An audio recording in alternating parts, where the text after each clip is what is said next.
هناخد الاول الحاج عامر حسين رئيس لجنه المسابقات. حاج عامر مساء الانوار.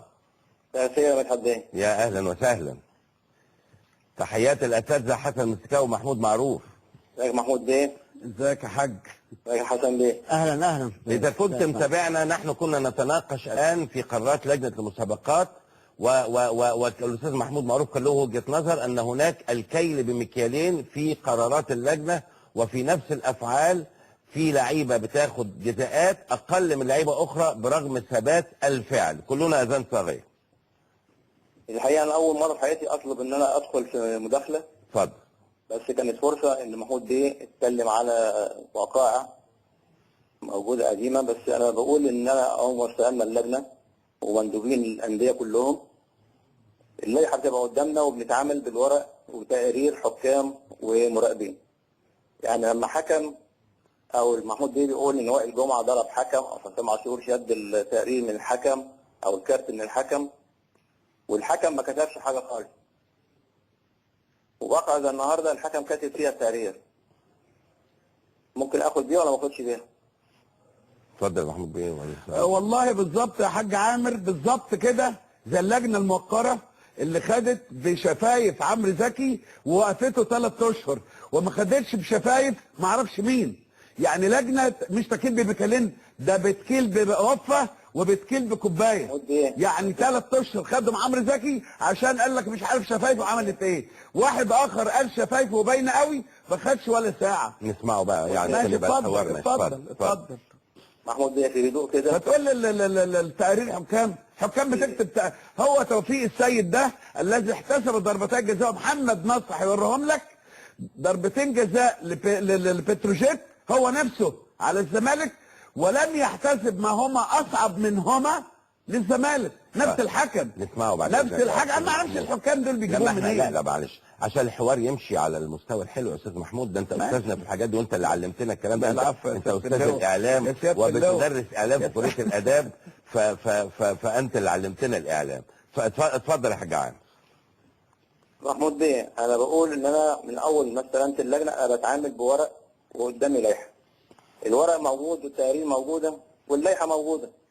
انا احب اي حد يجي يناقشني يشوف التقارير ويشوف المقابل بتاعها. اللائحه مطبقه ولا بتجاوز فيها مع اي حاله من الحالات والتقارير اللي جات لي.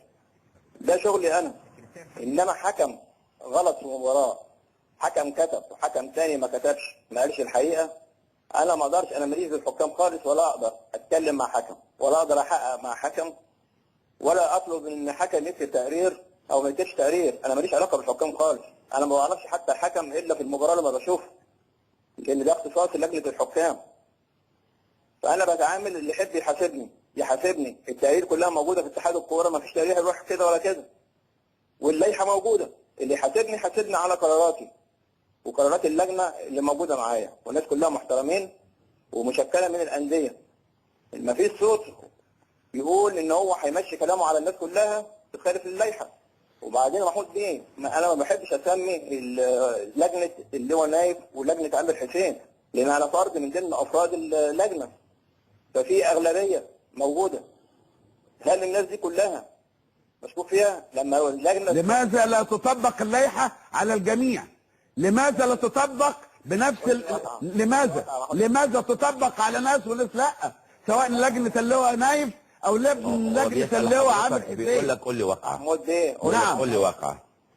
اشمعنى الحكام؟ انا بتقول لي الحكام كتبوا التقارير. الحكام مين اللي بيكتبوا؟ بيكتبون ما يشاءون ولا يكتبون ما يشاءون. وانت تعلم وحياة ابنك انت تعلم اكتر مني ومن الناس كلها. انت راجل حاجج بيت الله وراجل متدين وراجل محترم. انت تعلم ان ما تقوله انت مش من قلبك يا حاج عامر. انت واثق وانا واثق، وانت عارف ان انا عارف ان انت راجل محترم. واللي بتقوله والله العظيم انت تقول ما ليس في قلبك، وانا اقسمت بالله. محمود بيه انا قدام الناس كلها بقول لحضرتك التقارير موجوده، اللائحه موجوده. التقارير اللي بيتعرض عليا الورق اللي موجود قدامي اللي بناخد فيه قرارات انا واللجنه. انما ما يخالف بقى واحد خالف ضميره، انا ده مش شغل يا محمود بيه. طب ما هو ده بيخلي كراهيه وحقد وغيره وشعور بالظلم يا حاج عامر.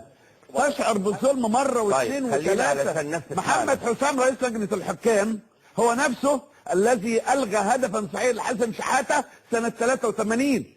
محمد حسام كل مهمته يطلع يبرر اخطاء حكامه كل مباراه في الدنيا. رئيس لجنه انا حكام دلوقتي رئيس لجنه مسابقات. لا انا عايز سؤال يا حاج علي. عليا دلوقتي خلينا 1 2 3 4 عشان برضو الناس يهمها تعرف لانه اللغط بيبقى كتير والحوارات كتير وده بيقول حاجه وده بيقول فلازم الناس تبقى عارفه. تمام. دلوقتي حازم امام اوقفتوه 8 مباريات. أيوة. تأصيل القرار. أيوة. يعني اسباب حيثيات القرار. يعني القرار ان هو خبط الكارت من ايد الحكم. نعم. دي تعتبر في اللائحه اهانه حكم. مش هقدر اقول ان هو ضرب حكم، لان ضرب الحكم فيها من 4 شهور. لو اعتبرناها ضرب حكم واخدناها بالمعيار الاقوى اللائحه بتاعتها من 4 شهور لسنه. لو اعتبرناها ضرب. نعم. احنا اعتبرناها اهانه للحكم. وبعد ما عمل كده باهانه الحكم زي ما كلكم شفتوا ان هو حاول يروح للحكم واللعيبه كلها كانت بتحوشه. محاوله اعتداء على الحكم.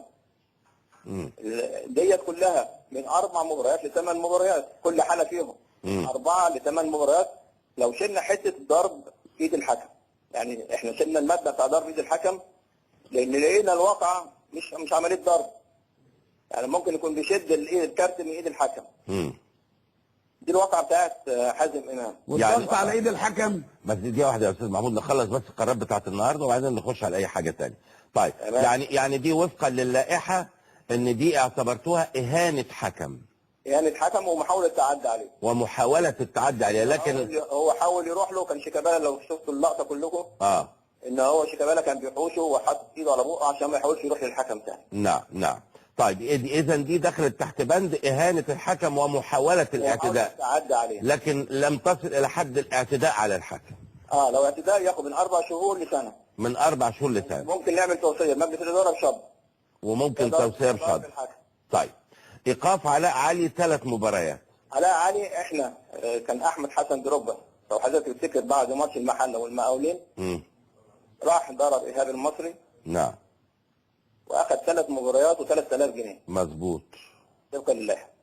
علاء علي احنا شفناه بيضرب احد اعضاء الجهاز الطبي او جهاز اتحاد الشرطه. مدلس. نعم. او اي واحد. اي واحد. اي حد من عناصر اللعبه. اللائحه بتقول اي حد من عناصر اللعبه ما عدا الحكم. دي بياخد برضه 3 مباريات و3000 جنيه. نفس اللائحه. كويس. يعني اللائحه اختلاف الاثنين. لا هنا ثبات في القرار. علاء علي ممكن اللي بيقوله بيكون صدق ان ممكن المدرب يكون عمل له حاجه. انما الورق اللي عندي والمشاهد اللي شفناها ما شفناش ان الراجل عمل له حاجه. وده اللي انا قلته له ان المشاهد زي ما حضرتك بتقول يا مدحت بيه. دلوقتي بيجي واحد بيستفز لعيب وحضرتك عارف وفي الكوره على طول. نعم. استفز لعيب عمل له حركه باي طريقه. ولف اللعيب وضرب اللعيب دوت. الحكم شاف اللعيب وهو بيضرب ما شافش الثاني. عمل له ايه؟ مين اللي بيتعاقب؟ زي زيدان في كاس العالم.